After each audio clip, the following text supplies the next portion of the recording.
Hablamos de revinientes, de redivivos. Si bien su fisonomía, y es curioso este concepto, al referirnos a entidades supuestamente etéreas y además su esencia, trascienden la mera y simplista imagen ya tradicional del fantasma cubierto bajo una sábana o arrastrando esas cadenas de la tortura eterna que se corresponde con la no vida. Hay en esta antología espectros convencionales, unidimensionales, podríamos decir, sobre todo aquellos de heredad gótica como La novia espectral de William Ainsworth, pero casi en su práctica totalidad los fantasmas que se asoman a los umbrales de madrugada en estos relatos son constructos metafóricos con múltiples interpretaciones y además con apariencia rica en matices. Los hay invisibles, como esa fuerza telúrica casi de Fitz O'Brien en ¿Qué era aquello? Y otros explícitamente tangibles, como los exangües pasajeros y viajeros de la diligencia fantasma de Amelia Edwards. Algunos de ellos representan el peso de la culpa, como en el cuento de la vieja niñera de Elizabeth Gaskell, o los resquicios sobrenaturales en un mundo gobernado por el racionalismo y el empirismo a ultranza, tal y como se refleja en La casa de los espíritus de Bulwer Lytton. Son también reivindicaciones feministas, como el fantasma tras el papel pintado de color chillón de Perkins Gilman, o modalizaciones esperpénticas de afecciones seniles, como en el caso del fantasma de la señora Crowell de Joseph Sheridan Le Fanu.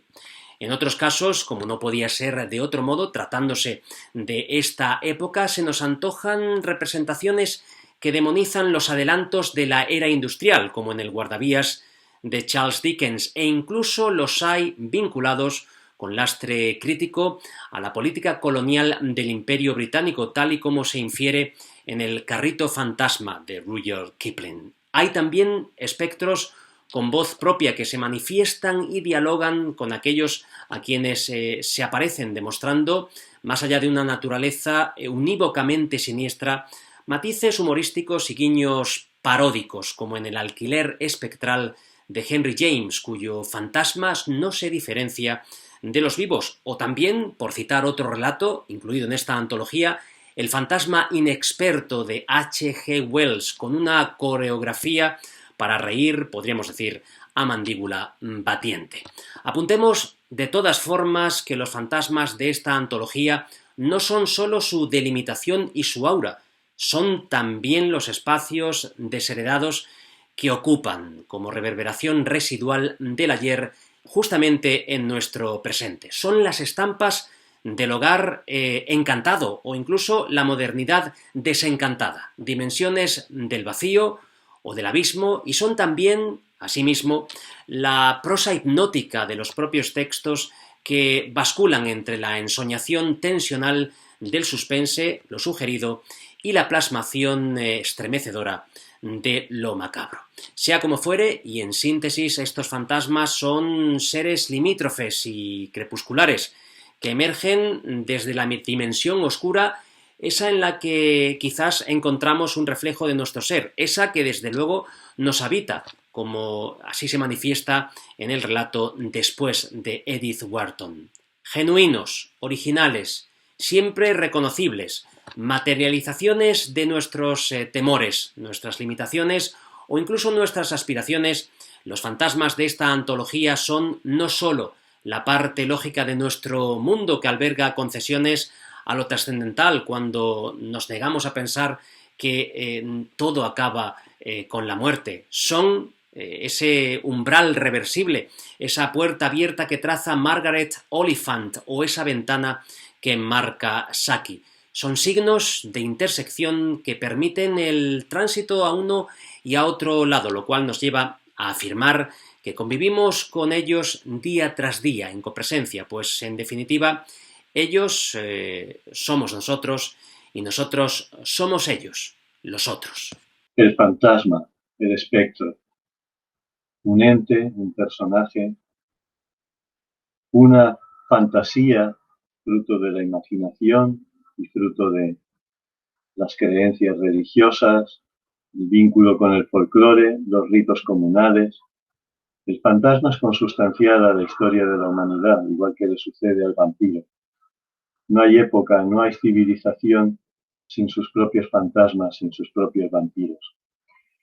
Y el fantasma sufre como todos los personajes, sufre una evolución a través de la historia, llegando a una eclosión fundamental dentro del ámbito de la fantasía en el periodo romántico, a partir del periodo romántico, como respuesta y reacción frente a la razón ilustrada.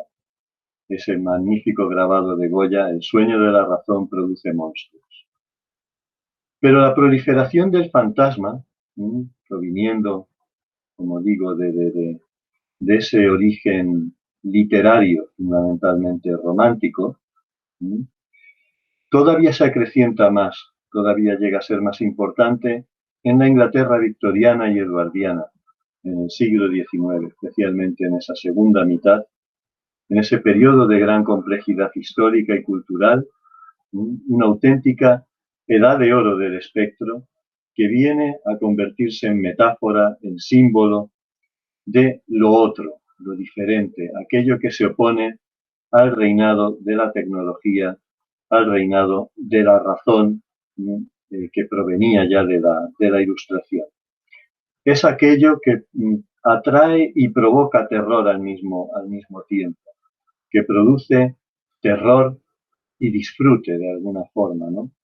En ese periodo dual, paradójico, de que es la época victoriana y luego el principio del siglo XX en Inglaterra, con el reinado de Eduardo VII, se produce ese encuentro con el otro, con lo otro, a través de fantasías imperiales. Recordemos que en esta época es cuando Inglaterra está viviendo un periodo álgido en lo político, con un dominio en ese imperio en donde no se pone el sol, ¿no?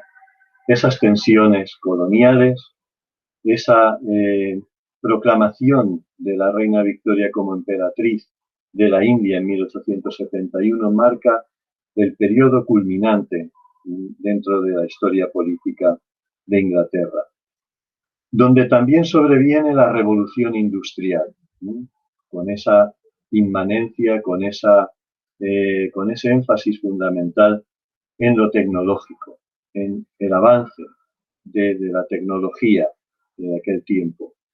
Y por supuesto también las teorías de la evolución de Charles Darwin, con ese origen de las especies, que de alguna forma alimenta, que de alguna forma apoya o fundamenta a la bestia, al fantasma, aquello que habita en nuestro propio interior. El hogar, de alguna manera, se convierte en un ámbito desfamiliarizado. Si en la literatura gótica clásica, entre comillas, de finales del siglo XVIII, el fantasma o la amenaza terrorífica proviene del exterior, en esta época victoriana va a ir incardinándose cada vez más en el interior de los seres humanos, llegando incluso pues a la casa encantada, a la propia casa, al propio hogar y aún más a la propia mente. Y todo esto de alguna manera pues está preludiando lo que luego sería la eclosión, el avance de las teorías psicoanalíticas por medio de Charcot y su discípulo Sigmund Freud, Jung, etcétera, etcétera. Se produce en esta época, claro, una reacción reformista contra la acumulación del capital. De 1848 data el famoso manifiesto comunista de Marx y Engels, alemanes exiliados en Inglaterra precisamente, y en ese manifiesto comienza con las palabras: un espectro obsesiona, un espectro se cierne sobre Europa, identificando como tal el espectro del comunismo. Pero paradójicamente cada vez se va a ir produciendo de manera más enfática una relación entre el fantasma y el dinero que como tal no tiene una identidad. y entonces ese dinero se identifica, ese dinero que es volátil, que es de alguna manera tiene una naturaleza de entelequia, puesto que está representado por unos billetes, etcétera, unas monedas, pero no tiene como tal una identidad, ¿no? Y de esa manera se identifica, ¿no? El fantasma y el dinero, el vampiro y el dinero, con esa circulación, ¿eh? por la sociedad, ¿no? Y esto lo representa muy bien uno de los relatos que hemos incluido en la antología, El fantasma del Banco de Inglaterra. Esa naturaleza espectral del capital, que va a ir apareciendo en el propio Capital de Marx y que va a ir luego de alguna manera subyaciendo, va a ir fluyendo a través de las obras literarias, de los relatos espectrales a los que hemos dedicado esta antología, ¿no? Frente al materialismo y la industrialización deshumanizadora, ¿no?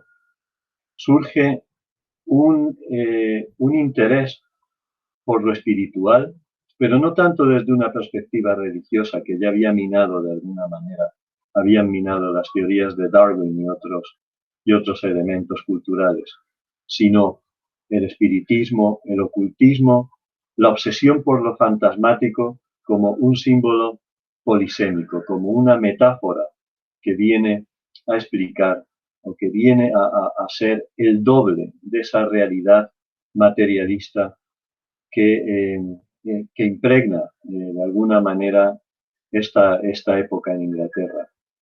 Es en este momento justamente cuando surge este interés por el espiritismo, por lo oculto, y esto lo prueba la fundación en 1882 de la Society for Psychical Research, la Sociedad para la Investigación Psíquica, que tuvo pues una importancia y sigue teniendo una importancia fundamental para el estudio de los fenómenos fantasmagóricos, ¿no? Fuera de la esfera literaria, aunque apoyándose a veces en la literatura. Hay grandes artífices, ¿no?, que hemos incluido en esta antología, grandes artífices de la escritura, que de alguna manera vienen a unir, vienen a quintaesenciar el canon fundamental de esta época, que es un canon realista, mezclándolo al mismo tiempo con lo fantástico, y dentro de lo fantástico con esa gran figura, aparte del vampiro, junto al vampiro, que es el fantasma, el espectro. La figura central seguramente es Charles Dickens. Dickens, que es el inventor, y no es, se puede poner entre comillas, pero no es exagerado decirlo, es el inventor de la Navidad. La Navidad, esa época en la que las familias victorianas se reunían alrededor del hogar, familias victorianas más pudientes, ¿no? Se reunían en el hogar y contaban cuentos, relatos espectrales que aparecían en dos revistas emblemáticas fundadas precisamente por Charles Dickens. Y en ellas es muy importante ver cómo Dickens también, y por eso de ahí su relevancia, no solo ya por su escritura, por eso ese cuento de Navidad con los fantasmas del pasado, del presente y del futuro, ¿no?, sino que también influencia, ¿no?, y patrocina a otros autores y, lo que es más importante, también a grandes autoras, ¿no?, a las que invita a contribuir, a participar en esos almanaques navideños literarios, ¿no? Aquí aparece, pues, por ejemplo, la figura de Elizabeth Gaskell, que fue la primera biógrafa de Charlotte Bronte y de las hermanas Bronte en este sentido y su círculo, ¿no? Esa mujer, la mujer que necesita, que siente el impulso de la escritura, pero que se ve también extinguida al tener que dedicar tiempo a su familia, a su esposo, a sus hijos, como era preceptivo en aquel momento, ¿no? Y esta mujer extendida entre las obligaciones familiares y la escritura percibe de alguna forma el hogar, el ámbito hogareño que le es consustancial, en estos momentos históricos como también de alguna forma un ámbito claustrofóbico, un ámbito encantado de alguna forma, donde aparecen sus propios fantasmas, ¿no? Esto se refleja en bastantes relatos de los que hemos incluido en la antología, ¿no?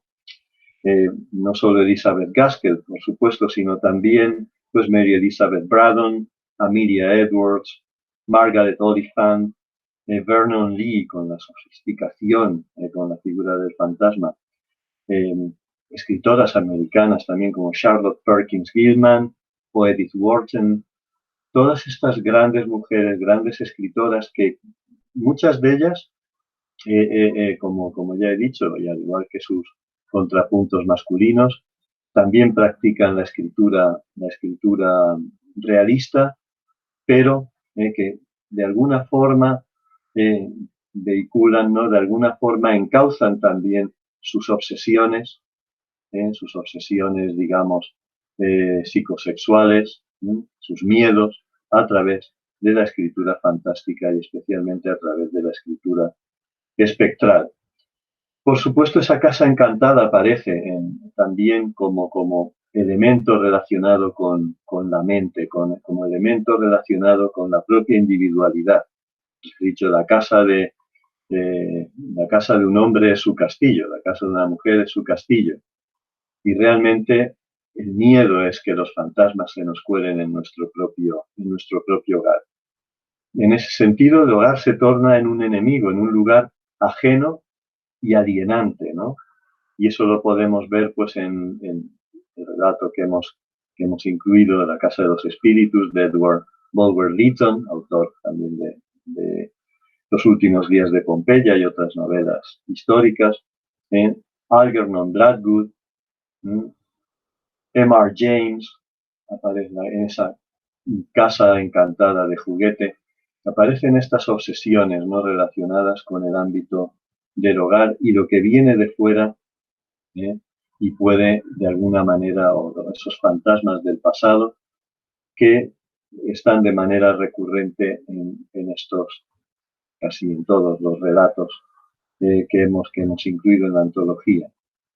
Por supuesto, hay también autores, ¿no?, que pertenecen al ámbito, como le sucede a Margaret Oliphant, al ámbito no propiamente inglés, sino británico. En esta época Irlanda era parte del Imperio Británico y hay autores irlandeses que representan esa alteridad, que representan esa otredad, por así decirlo, como son Fitzjames O'Brien, Sheridan Le Fanu, Bram Stoker, el autor de Drácula, que aquí se ha incluido La Casa del Juez, un relato basado al mismo tiempo en otros relatos de Sheridan Le Fanu, fueron amigos y conocidos en el Dublín de la época. Aparecen también esas obsesiones coloniales, ¿no? Y esas obsesiones coloniales surgen en otras partes en la escritura de autores que han nacido, que tienen relación con otras partes del imperio, ¿no?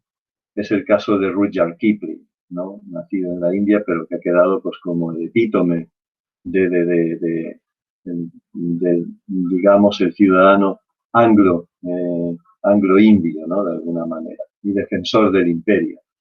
En El Carrito Fantasma, por ejemplo, se pueden ver perfectamente estas obsesiones, estos miedos al encuentro con el otro, al encuentro con lo otro.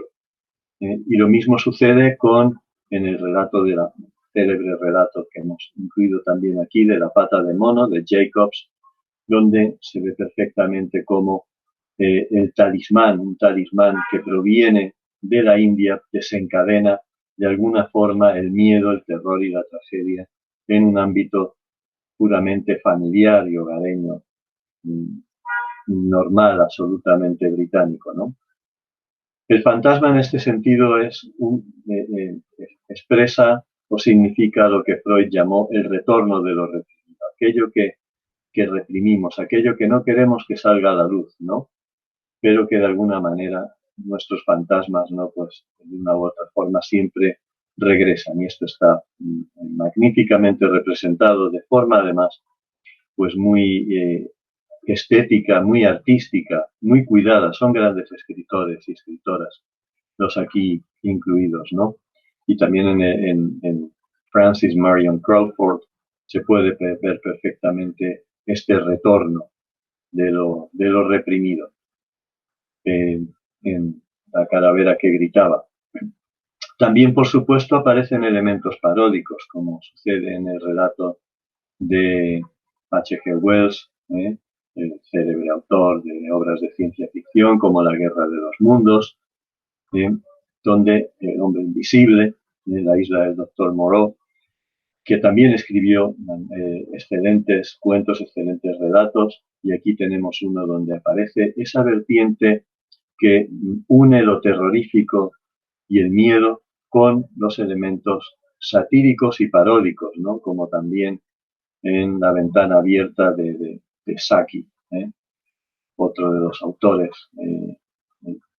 con origen, digamos, de origen colonial, de origen imperial, entre comillas, ¿no?